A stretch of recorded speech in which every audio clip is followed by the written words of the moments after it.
and then you do have a bunch of bills. And then one of the things that I liked that you talked about was that if we were really a Christian nation, we would forgive student loan debt. And I am a big fan of that. And I do not like that we are predatory towards young people and condemn them to loans that are unforgivable regardless of any other kind of bankruptcy, which is really kind of sick. The idea that we have put education that may or may not be even helpful for you in the future and may just be complete nonsense. Like say you spent hundreds of thousands of dollars getting some degree in the humanities, getting some degree in gender studies, some just a nonsensical degree that you're never going to get a job from. And now you're condemned to not just pay that initial debt, but with interest forever. There's people right now that are on Social Security that are getting their Social Security docked. They get chunks of it taken out to pay for their student loan debt that they will never pay off. They will go to the grave in debt for predatory loans that they took out when they were so young, their frontal cortex wasn't even fully developed yet. They didn't have any idea what they were doing. They were being coerced by a bunch of people that told them this is the only way, that you have to do this, otherwise you're going to be a loser. Right. That easily could have been me. I was very lucky that I didn't fall into that. But I only went to school. I went to UMass Boston. I only went there because I didn't want to be a loser, because I thought you had to go. Yeah. I thought because I got tired of telling people that I wasn't going to school after high school. Yeah. And so I was like, I better just go do something. Otherwise, I feel gross telling people that I'm not doing anything. Yeah. And that is a sickness in our culture. That's a sickness in our society. It's a sickness in our civilization that we have allowed these financial institutions to prey upon the youngest and most vulnerable people with inescapable loans that they will carry with them often for decades and decades. And it's sick. And the resistance to forgiving that is also sick. It's like we spend so much money on other countries. So much money went to U.S. aid, developing foreign nations and influencing elections and regime change. And we're so resistant to giving people the freedom to have education as a thing that doesn't burden you with financial ties that you can't escape. Yeah. The idea that you can't escape it even with bankruptcy is so sick. Right. It's just a sickness, man. And we've just accepted it. Well, that's just how it is. Well, someone's making money. Right. Someone's profiting off of that. So you're allowing people to profit off vulnerable young kids to the tune that where the interest compiles every year and you're stuck with it forever. Why? That's not a situation that listen. I said this before, but I'm going to say it again. You want to make America great again? You want less losers, okay? How do you get less losers? You get less people that are financially crippled by student loans. You get less people that grow up in a neighborhood where there's no hope. When we find neighborhoods that have no hope and that are riddled with drug addiction and crime and gang violence, and we just leave them alone, and we just say that's their problem. No, that's our problem. If we really want to think of ourselves, the United States of America, as a community, which is that's how I like to look at it. I like to think of us as a big community. I don't like to think of us as right versus left and blue and red and all this nonsense. It's a bunch of people that agree we're all the same. Yeah. So if we are a community, how are we allowing these places to create these disenfranchised people generation after generation and do nothing about it? And those kids were doing exactly what we told them to do. Exactly. Right? I mean, exactly. Go to school, kids. Right. Yeah. Go to college. Go to college. Again, I think we've overcorrected, where now we tell every kid to go to college, which does a lot of damage too, because a lot of kids, one, don't want to go to college, two, their gifts and their skills aren't going to be fully developed at a 4-year university. Also, we're dismissing the value of trades.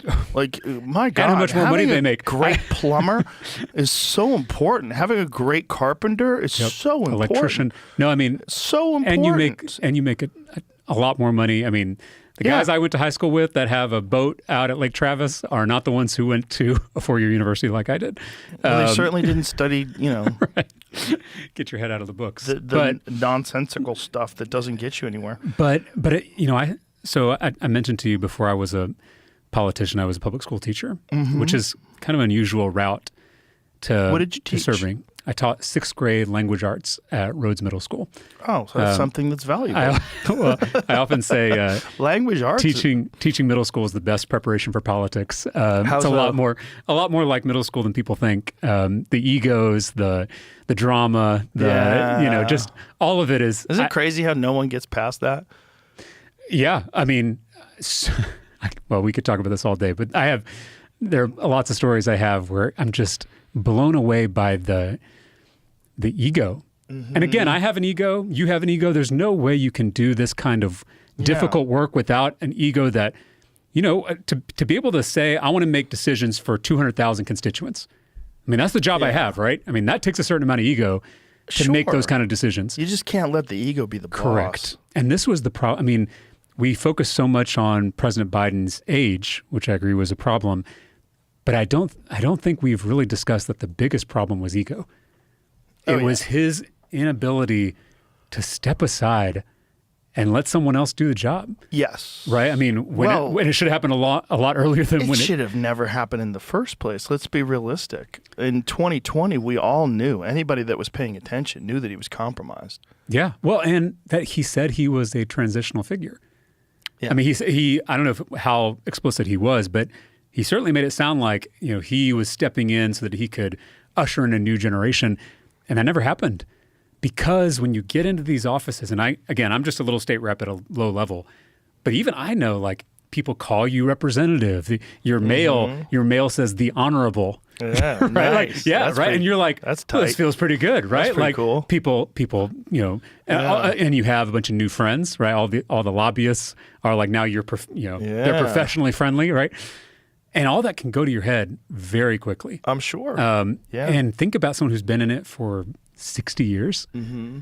I mean, it almost becomes a fused part of your identity to where you can't step aside. Oh, yeah. Everything is for self-preservation. Well, look at these politicians that are in their 80s that are still in office. Desperately clinging. Yeah. I mean, I look at these people and I'm like, you have grandkids. Well, it's not just that. It's also the support system that's behind them, right? Yes. Because all those people need that person to stay in office. Correct. Yeah, they all depend on him. Yeah. But I'm like, you tell me this 60 years from now, if I'm 80 years old and I'm still in elected office, it's like, go home. Well, maybe Spend not. some time though. with your grandkids. You're still valuable at 8. I'm not dismissing. Age comes for all of us, right? I mean, yeah, but I don't dismiss the possibility that you could be an elder statesman and be like very wise and kind and benevolent and doing a really good job. I guess but that to me it suggests that you think there's no one younger with more energy who could do this better. Well, why do you have to have no energy if you're old, if you take care of yourself? See, I mean, think I guess there's that's a true. lot of people that have learned a lot in their time. For sure. I mean, you've got your situations where you've got like your Nancy Pelosi's where they're clearly using the system for extreme wealth. They're generating preposterous amounts of wealth for a reasonable income. They may have a reasonable income of $170,000, $200,000 a year, but yet they're worth hundreds of millions of dollars. Like, that's kind of crazy, right? That's kind of crazy that you're supposed to be that's above board. That's level. That's okay. That's nuts. But or I mean, I just saw the story about this congressman right before the big beautiful bill passed, and he like sold all his stock in a company that does Medicaid reimbursements. Oh, Jesus. So like, because you knew it was coming. Right. Yeah. I mean, crazy. yes. Insider trading. And by the way, insider trading, everyone wants to use Nancy Pelosi as an example. She kind of gets used as an example just because she's been so good at it. But if you look at the actual insider trading, it's red and blue. It's the whole thing. Yep. It's filled with people that are benefiting. Well, and so going into this, when I first decided to run, I was 28, had never run for anything How before. old are you now? 36. I just turned 36. And I was, like I said, a former teacher, so I didn't know about how to run for office. Why did you decide to run for office? Well, so I was a teacher on the west side of San Antonio, which is for those your listeners who are in San Antonio, the west side is this beautiful, historic neighborhood, Mexican-American neighborhood. It's also one of the poorest zip codes in the whole state of Texas. So every day I saw my students struggling to overcome poverty and these systems that were designed to hold them back. And the school I was at was underfunded. I mean, it's Title I school. I taught 45 kids in one classroom, and the classroom was not that much bigger than the studio. Oh my God. So you can imagine 45 kids in here. I literally had kids sitting on the air conditioning unit because there weren't enough desks. I mean, this is crazy. This is the 21st century In America. in the United States of America. Wow. And it pissed me off. I mean, I had one student. I was a first-year teacher. What happens in schools, especially schools in high-poverty neighborhoods where things are really hard, the administration of the school will oftentimes give the kids who need the most help, the kids who have the most troubles, to the first-year teachers, right? Almost like a hazing thing. So I remember my first year of teaching, my principal told me that I was going to get this kid named Justin, who had gotten kicked out of his elementary school the year before because he had brought a knife to school and threatened to stab his fifth grade teacher. So I was, again, first-year teacher, kind of freaked out, right? The kid shows up. One, he's not a monster. He's an 11-year-old boy, right? Like this high, right? I took him aside, introduced myself, told him I was happy he was in class, told him I wanted to get to know him. He gradually started to raise his hand a little bit more in class. He was super smart, super just quick. He also had like a great smile. He's very popular with the girls in the class, a lot of personality. And I started to invite him to our little lunch group because I had kids who came and ate in my classroom during lunch. And we started to kind of build a rapport. And he didn't have a lot of male teachers, so I think that was helpful to see a guy as a teacher and be able to build a relationship with him. Anyway, right before winter break that year, it's the last day of school, he brought me this wrapped gift. The wrapping was all jankety, but I opened it up and it was this little cup with a snowflake on it that he had bought at the Dollar Tree for his teacher. Again, this is a kid who was going to stab his fifth grade teacher. A few months later, he's bringing a snowflake cup to his sixth grade teacher. And I was feeling like I was on top of the world as a teacher. I was like, who's going to make the movie, right? Like, here I am, right? Sandra Bullock's going to play you in a movie. Yeah, who's going to play me? And then I came back after winter break. I was in my third period class, and I heard this commotion out in the hallway. So I immediately stepped out of the room to see what was going on. And there were two of our coaches, and they were both restraining Justin, either side of him. They were carrying him out of the school. He was screaming. His feet didn't touch the ground. Like he literally was just carried out of the school. I found out that he had started a fight in his third grade class, and that was his last strike. And it was the last time I ever saw Justin. I did some digging to figure out what had happened. Turns out in the previous semester, Justin had been seeing a therapist that was provided by the school district. And it was this lady that he really was hitting it off with and getting along with. And they were going through all his issues because Justin had been abandoned by his mother at a very early age, which that'll screw anybody up, right? Justin had experienced violence, had experienced all this trauma. And so for the first time, there was a professional who was helping him work his way through it. And there was a teacher who liked him and who believed in him. And that was all it took for Justin to see all these improvements. And I found out that after winter break, that because of budget cuts from the legislature, the district had eliminated the therapist. So this lifeline suddenly went away for Justin. So literally everybody had abandoned Justin, including his own mother, and now the adults that he was trying to trust again were abandoning him. And so that was the kind of radicalizing experience for me, because these people at the state capitol had cut $5 billion from our schools. Who knows why? Who knows what the justifications were? But I saw firsthand how that screwed up a kid's life. I saw the damage that did to real flesh and blood human beings. And so I promised myself right then that if I ever got a little bit of power or a little bit of influence, that I would do everything I could with every fiber of my being to stop that from happening again. So literally Justin and my students are the ones I think about when I'm at the Capitol. They are the criteria that I use to evaluate public policy, not if it's a Democratic bill or Republican bill, not if it's going to get me, ex-lobbyist support. It is, will this help my students or will it hurt my students? Period. And it makes things a lot easier. I have a picture of one of my class periods on my desk at the Capitol. So that is what got me into this whole mess. I miss being a teacher because I miss having that immediate impact. All the impact I make now, if I make any impact at all, feels very diffuse and far away because there's all these layers. Yeah. But I like to think that some of the bills I'm passing are at least helping teachers like me and students like mine. That's beautiful. It's beautiful that you made that decision. And I think that's what we need. We need people that have legitimate personal real life experience with other people that are benefiting from certain social programs and certain things that should not be cut. I think there's too many wealthy people that are just very disengaged with everyone else. And that's a real concern. And they sort of huddle up in these elite groups and go to these elite meetings and have these conferences. They fly on private jets and try to figure out how the world should operate. Or climate change on their private jets. Fucking crazy. It's crazy. It's really crazy and gross.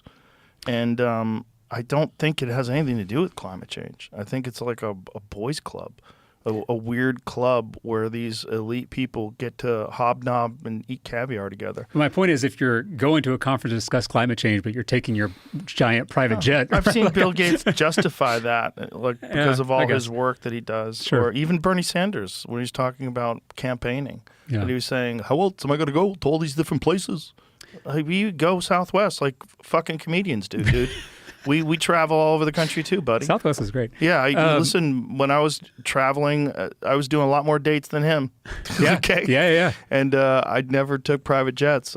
Look, there's ways to do it. And the idea that there's only one way to do it, well, that's just the nicest way.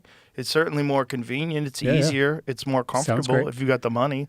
But the idea that you're gonna preach to everybody else how to live their lives, like you're so disconnected from most people. Well, I would say that I am probably the poorest member of the Texas legislature.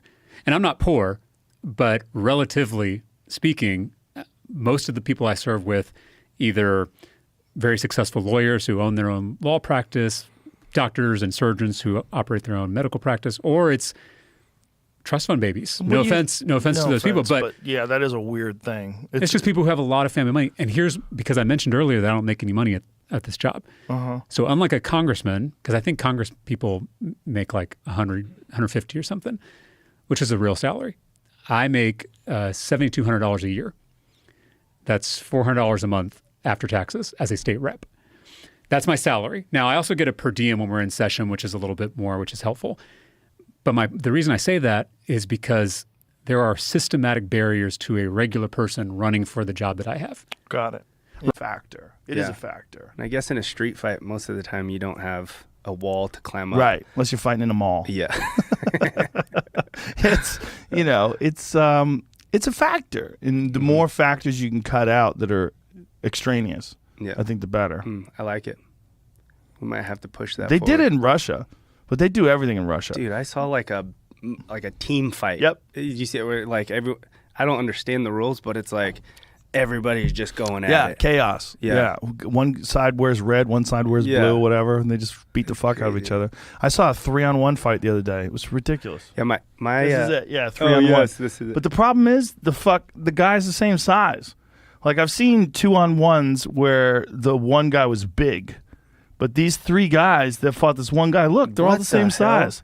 So this isn't even like team versus team. It's one dude versus three. Yeah, I just don't understand. How this guy's seen too many Jackie Chan movies. Yeah, what they the just hell? bum rushed this boy. They threw him down and just started hammer fisting him in the face. Look at this.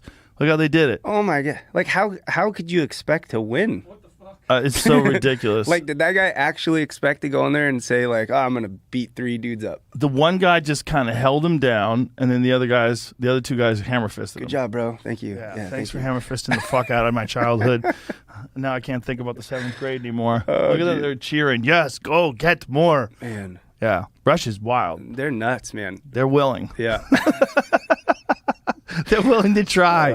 Those fucking crazy people. Yeah. It's I'm not interested in that, but I am interested in removing as many factors as possible. I like that. Yeah, I do. I mean, when I first started doing commentary in '97, people didn't have gloves except Vitor and Tank, and Scott Ferozzo. Scott Ferozzo had gloves too.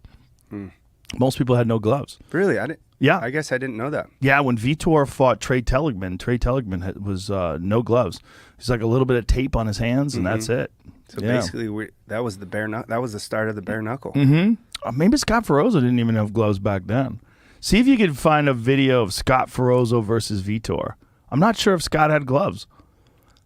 Dude, But- that's crazy. Yeah, Vitor was one of the first guys that had gloves on, and he just did it to protect his hands. You know, and that was back when you could wear shoes too. I A lot do of guys remember wore that, yeah. shoes. Yeah, man. I think that's my biggest fear with doing this bare knuckle is breaking my hands. Vitor's 19. Look at No that. way.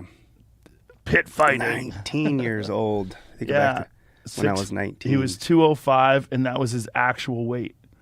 You know, because he didn't. Look how 323. thick he was. He was so Jeez. thick. This is pre-Bruce Buffer, son. Yeah. Look at that. Look at that. That was someone else doing the introductions. This was the first time that I was ever at a fight. I was doing the post-fight interviews, and this was the one in Dothan, Alabama. Were you just like, what the fuck? What the fuck? Yeah, man. This was 97, and I couldn't believe I was even there. I was like, this is so wild. It was supposed to be in New York, but then New York banned it, and then last minute they had a backup plan. Bob Meyerowitz, who owned the UFC at the time, had a yeah, see, Scott's got gloves on too. Oh, yeah. So he had gloves on, and Vitor had gloves on, but Trey Telligman did not have gloves on. So they weren't mandatory. The No. guys could do it. So Scott had already won one fight, and Vitor had won one fight.